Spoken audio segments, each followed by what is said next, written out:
तो दोस्तों आज की इस वीडियो में हम लोग बात कर रहे हैं पास्ट परफेक्ट टेंस की। हम जानना चाहते हैं कि इसकी सेंटेंस मेकिंग कैसे होगी, इसके रूल्स कैसे बनेंगे। तो देखिए बहुत सिंपल है। पहले तो पास्ट परफेक्ट टेंस का मतलब समझ लेते हैं। पास्ट टेंस का मतलब होता है भूतकाल, यानी कि जो बीत गया है समय, राइट। और परफेक्ट का मतलब होता है कि कोई काम हो चुका है, अच्छी तरीके से, पूरी तरीके से हो चुका है, तो वो परफेक्ट कहलाता है, ठीक है। और टेंस का मतलब टाइम होता है। तो इसका मतलब एक ऐसा काम जो पास्ट में शुरू हुआ था और पास्ट में ही खत्म हो चुका था, ठीक है, तो उसे आप लोग पास्ट परफेक्ट टेंस से लिखते हो। फॉर एग्जाम्पल, वो खाना खा चुका था, यानी कि पास्ट में उसने खाना खाना शुरू किया था और पास्ट में ही उसने खाना खाना पूरा कर चुका था, मतलब वो खाने का काम पूरा कर चुका था। तो वो काम परफेक्ट है और पास्ट में ही खत्म हो गया, राइट। जैसे हम लोगों ने प्रेजेंट के अंदर पढ़ा था कि मैं ये काम कर चुका हूं, तो मतलब मैं इस टाइम में, प्रेजेंट टाइम में ये चीज़ बता रहा हूं कि काम हो चुका है। और यही चीज़ अब मैं पास्ट में बताऊं कि उस वक्त, एक पर्टिकुलर टाइम तक वो काम हो चुका था, राइट। तो इसकी सेंटेंस मेकिंग अगर आप करना चाहो तो कैसे करोगे?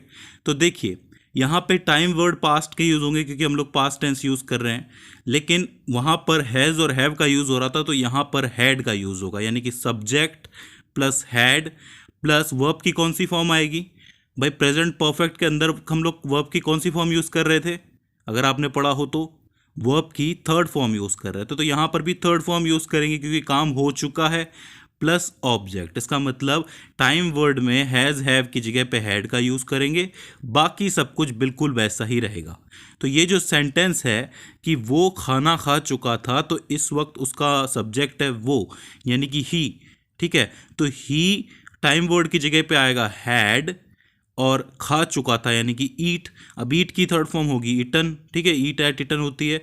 तो he had eaten the food, यानी कि वो खाना खा चुका था।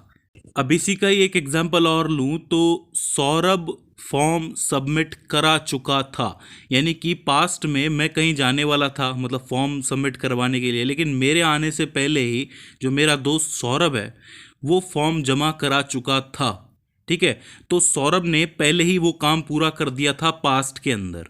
तो अगर मैं इसकी सेंटेंस मेकिंग करूँगा तो सौरभ क्या है? सौरभ एक सब्जेक्ट है, ठीक है, नाम है। अब मज़े की बात यह है कि सब्जेक्ट आपका सिंगुलर हो या प्लूरल हो, इससे कोई फ़र्क नहीं पड़ता, सब के आगे आपको हैड ही लगाना है। ये सबसे इजी फॉर्म है, जैसे कि आपको मैंने बताया था।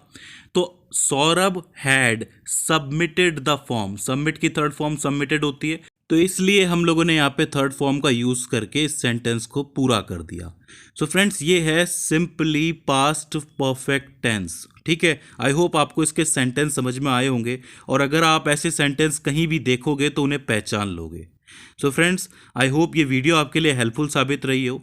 इसके बाद भी इसके अंदर आपको कोई क्वेश्चन आता है, कोई क्वेरी आती है, कोई सवाल आता है, तो नीचे कमेंट सेक्शन के अंदर आप हमें पूछ सकते हो।